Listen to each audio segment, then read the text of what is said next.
What's up and welcome to another episode of Movie Pitch Monday. This is a show where I pitch hypothetical movies, and if you don't know who I am, I'm Edward Mullen. I'm an author and I do this show. Okay, so in today's movie pitch, I'm going to be pitching a Guns N' Roses movie. Now, I grew up in the 80s and the 90s, and I'm a huge fan of Guns N' Roses. And so I always was curious to know, why is there no Guns N' Roses movie? So today I'm going to be pitching a Guns N' Roses movie. So the movie opens up with, it's the 70s. I have a young Axl Rose who grew up as William Bailey or Billy Bailey. He has, very low income family from Lafayette, Indiana. He's got a brother, a sister, some parents, and there's a lot of abuse in the house, a lot of swearing and violence. There's some sexual abuse as a kid, which I can get into later. And, it's not really a happy household, but they kind of put on a brave face for church. Now, Billy Bailey, the young Axl Rose, I'd open up the movie, he's like 17, he's singing in church, he's singing some let's say Amazing Grace. He's got his buddy Izzy in the audience, and he thinks, I really want to establish that, Billy is a little bit of a troublemaker. He's like anti-authority, and he likes to kind of push the boundaries. So he's singing, everyone's singing like Amazing Grace or some church song, and he just kind of steps out and belts out those rocker power chords that we all know and love from Axl. And, he thinks it's hilarious, and his buddy is kind of cracking up, and the church doesn't really know what to make of it. So when they get home, his father takes a belt and beats the hell out of him.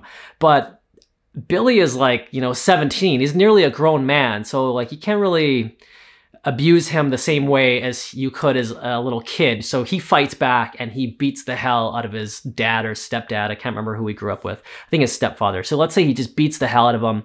And this incident actually prompts him to drop out of high school, and he had $40 to his name, and he takes a Greyhound to St. Louis, from Lafayette, Indiana to St. Louis with his buddy Izzy. So I really want to establish in these kind of opening scenes that Billy is really anti-authority, grew up in a strict kind of religious environment, strict family. And, he drops out of high school and wants to kind of move to LA to pursue music. Now, he doesn't have any money, doesn't have a plan. So he just moves with his friend, and they go from Lafayette to St. Louis, and then they hitchhike the rest of the way. So they arrive to LA, two kind of fresh-faced kids, 17.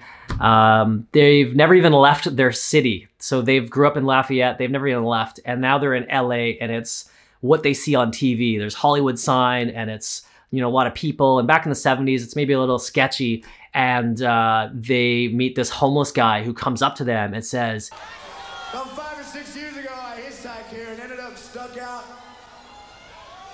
in the middle of this place. Climbed up out of the freeway. This little old black man comes up to me and my friend with our backpacks and about $10 between us. And he goes, 'You know where you are? You in the jungle, baby. You're gonna die. That's a true story. That ain't no lie.'" Okay, so they're in LA, they don't have any money, no plan, and they just kind of moved out there on a whim, and they're staying at homeless shelters and eating at soup kitchens, and at night they go to live music events like rock and roll and heavy metal to kind of get in with that scene. And eventually they meet some girls, which are, they go back to their house. It's a very fortunate encounter that they meet these girls because they can stay with them and, shower and build up morale and that kind of thing. In the morning, I'd like to have a scene where Axl, sitting down at a piano or a keyboard, and he's playing, because I really want to establish this guy is not just some, troubled kid. He's actually a really talented musician. Not only he can sing, he can play guitar, he can play piano. So he's sitting there, doing his thing on the keyboard and piano, and the girl's holding a coffee or whatever, just watching him oh my God, you're amazing. And maybe he starts singing some ballad to her. And she's like, "You know what? You should come down. You and your friend should come down to this club tonight. My friend Tracy is in a band, and he's going to be singing tonight. The band is called the LA Guns. You should check them out." So they go to the club and they watch Tracy, and he's amazing, and they develop a friendship. And Izzy eventually moves in with Tracy and eventually joins the band. Right now, Axl is doing his own thing. He's, let's say found a job at a bar or something, or he's waiting tables, or he's got some sort of job, some sort of means to like employ himself, and he's maybe found, an ad in the newspaper for a roommate. So he's crashing for like $200 a month or whatever the cost back then was. And so they're kind of making ends meet. So I'd want to put in a really cool scene where Axel in real life describes this event where he's hitchhiking into LA and some gay guy picks him up, brings him back to the hotel and tries to like have sex with him. And Axel has like a straight razor blade and holds it to his throat and maybe beats the guy up. I can't remember. And he leaves. I wouldn't necessarily put that in the movie because I already had them hitchhiking and that incident didn't happen. But I like the idea of that. If you look at photos from like young Axl Rose, he looks very, like a model, very kind of chiseled features and almost very feminine in a very like angelic kind of way. He doesn't look very masculine in the traditional sense, right? So I would have him, being a waiter and some guy in a suit claims to be a model agent. He's like, hey man, I can get you gigs as a model. Come back to my studio. I can take pictures of you.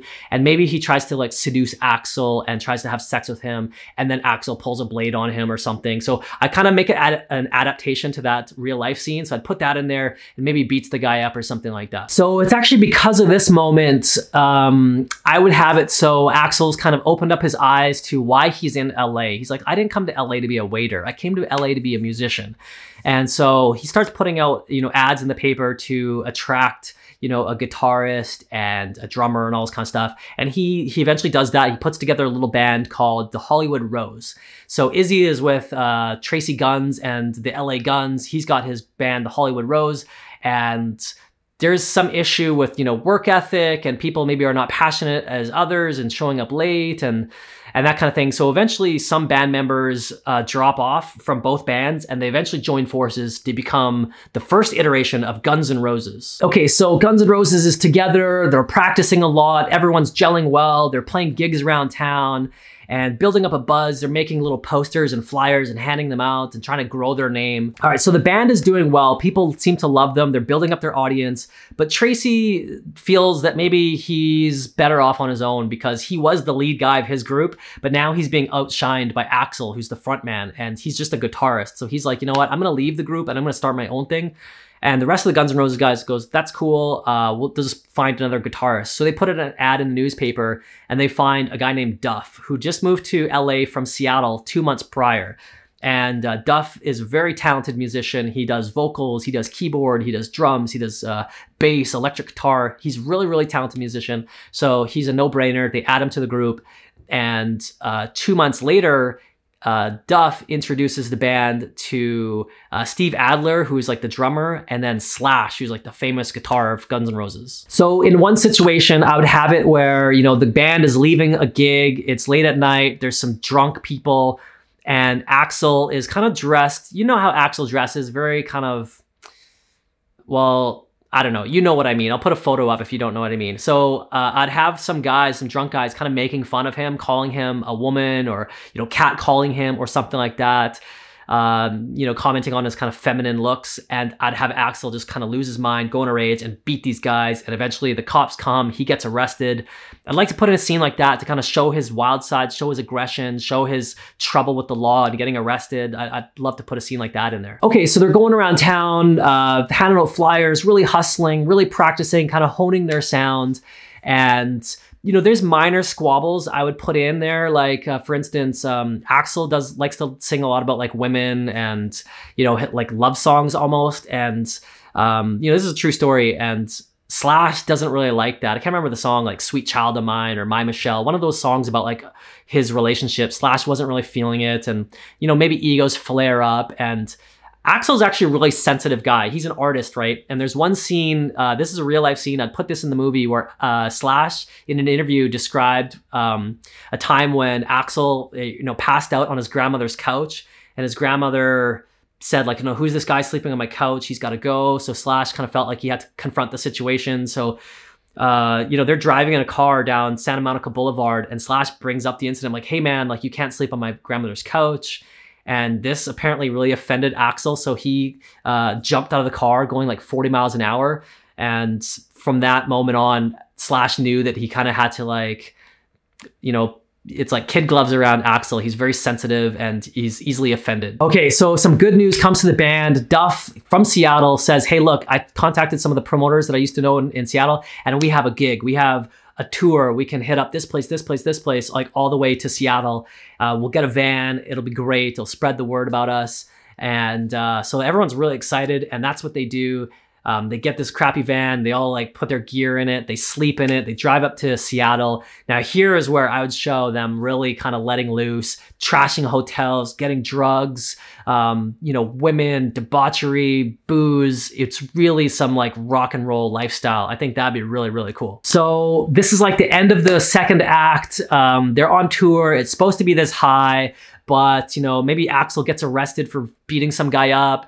Their van gets stolen with all their gear. They're kind of at a low, they're bummed out, and they maybe get ripped off by a promoter, and whatever money they have to take a Greyhound or hitchhike or whatever. They have to find their way back to LA.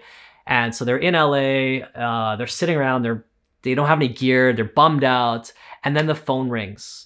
And it's Geffen Records, and they want to meet with the band to sign them to a record deal. All right, so the band signs a deal with Geffen Records in March 1986, and they're really excited. The enthusiasm has been restored, and they get to work creating their first album. And Axl writes most of the songs, and he's, you know, thinking of a song, and Slash is kind of sitting on the couch, just kind of messing around with the guitar, and he plays this very famous riff, which eventually becomes Welcome to the Jungle.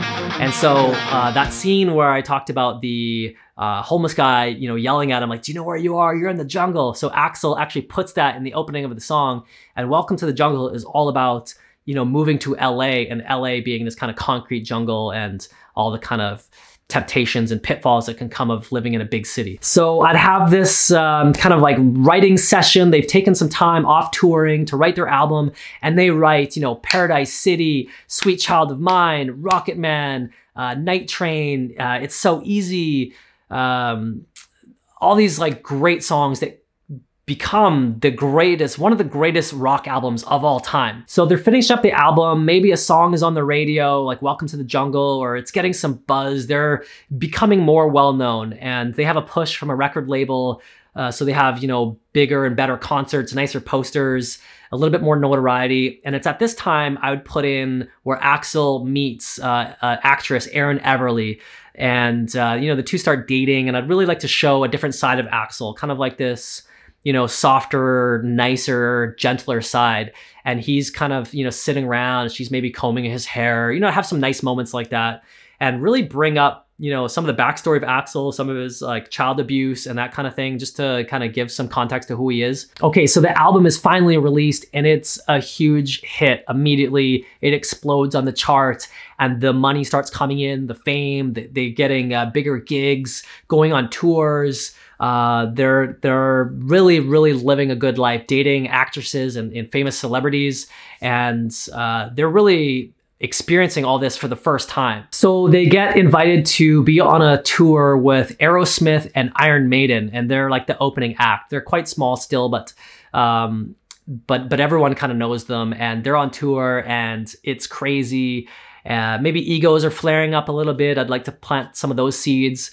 And Rolling Stone actually goes to one of their concerts to interview Aerosmith, but then interviews the Guns N' Roses guys as well, and thinks, you know what, there's a better story here, and he eventually puts them on the front cover. This is a true story. All right, so I'd fast forward a few years. I would maybe show a montage of like interviews and concerts and magazine covers, just to show that kind of time has sped up. I'd show them in bigger houses. They maybe look a little different. Their hair is longer or whatever. They're shooting music videos. I'd probably put in a bunch of that stuff. A new album comes out called Guns N' Roses Lies, which I wouldn't really focus on in the movie, just in the interest of time. I think it's an EP, so there's, I can't really remember if there's 4 songs on it. One is Patience, which is an incredible song, one of my favorite songs. And at that time, Axl actually marries Erin Everly. And so I would show a little bit of the relationship. It's volatile, there's lots of fights. I think it'd be really cool to have, I've done this in some of my other pitches, and I just love this. I love the seeing the origins of ideas. And so that, you know, that homeless guy scene where he says, you know where you are, you're in the jungle.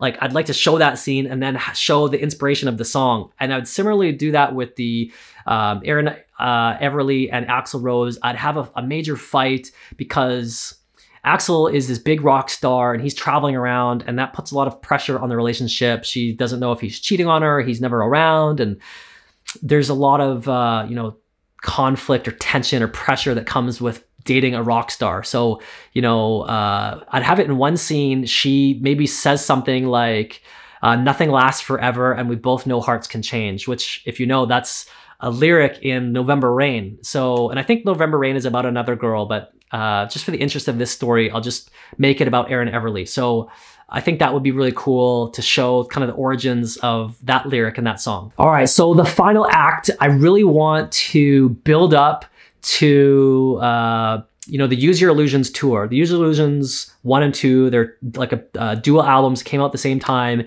And I really want to show them like writing the songs and have more kind of tension flaring up. I've kind of hinted at it in some other parts. It's really kind of getting a little bit worse. Axl gets divorced. I think he's only married for 1 year, divorced 1991. And so they're writing the song, they're going on tour, the albums come out, and they're huge. They're bigger than their first album. And because it's a double album, they actually take the number 1 and number 2 spot on the Billboard Top 100 as the best 2 albums of the year. So at this time, the drug use is kind of ramped up. You know, Steve Adler, the drummer, was, you know, passed out at a recording session, and he would lie about his drug use. They'd go over to his house and find like stashes of drugs. They eventually kick him out of the band. He sues them. They settle for like $2 million. They hire Matt on drums and Dizzy Reed on keyboard, and they're really kind of gearing up for this Use Your Illusions tour. So a lot of the success of the album was a result of 3 really high budget music videos that were filmed back to back. One was Don't Cry, one was Estranged, and one was November Rain. So in the final act of the movie, Axl's no longer married. He gets divorced. Albums are exploding. The tour comes, and they're, you know, playing a show. Maybe, I don't know how to do it, like their first concert, maybe the last concert. And I'd have Axl, this really kind of heartfelt moment, maybe a little backstage behind the scenes stuff. And he comes out with his like red jacket, his bandana, his glasses. He sits at the piano and he's like almost in tears as he's singing November Rain and the lines, nothing lasts forever and we both know hearts can change. And it's really, really kind of heartfelt. And I'd probably just like, maybe the camera pans to the audience and everyone's like freaking out, and I don't know how to do it. Do it something cool, and then just fades to black, and then credits, and then the music still playing in the background. All right, so there it is, my pitch for a Guns N' Roses movie. I think it'd be really, really cool. I have no idea who would play the cast. If you like the video, please hit the like button. If you want to hear more videos where I pitch movies, please subscribe to my channel. Thank you so much for watching, and I'll see you next time.